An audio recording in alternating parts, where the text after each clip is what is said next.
Genesis, chapter 1. In the beginning God created the heavens and the earth. Now the earth was formless and empty. Darkness covered the surface of the watery depths, and the Spirit of God was hovering over the surface of the waters. Then God said, "Let there be light," and there was light. God saw that the light was good, and God separated the light from the darkness. God called the light day, and the darkness he called night.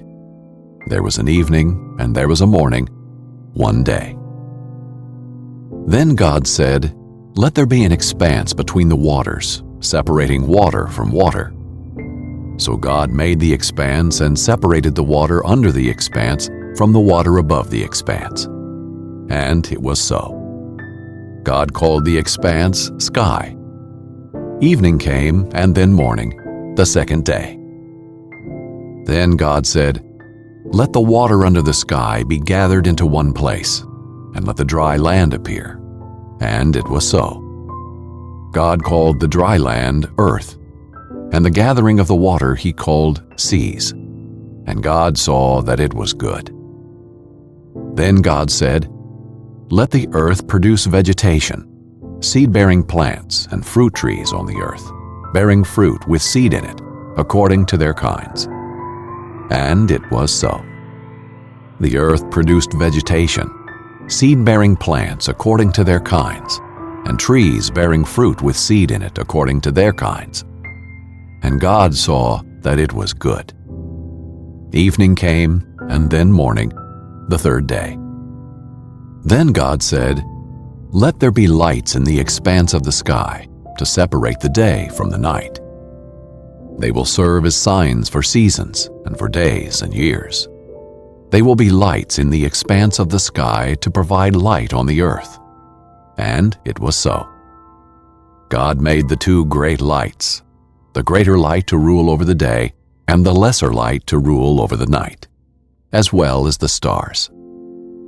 God placed them in the expanse of the sky to provide light on the earth, to rule the day and the night, and to separate light from darkness. And God saw that it was good.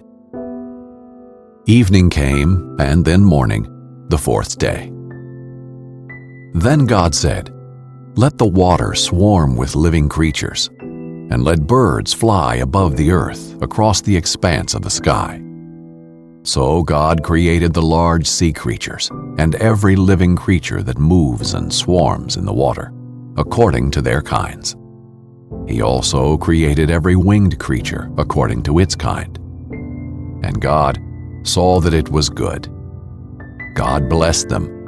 "Be fruitful, multiply, and fill the waters of the seas, and let the birds multiply on the earth." Evening came, and then morning, the fifth day.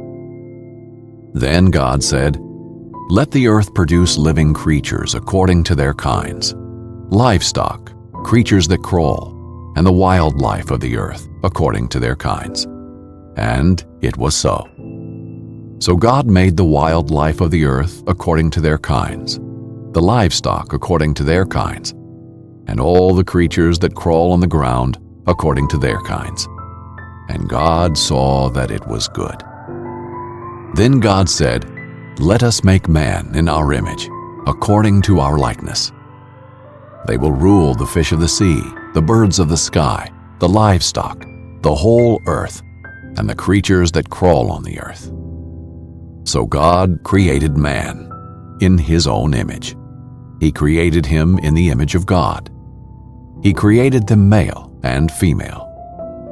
God blessed them, and God said to them, "Be fruitful, multiply, fill the earth, and subdue it.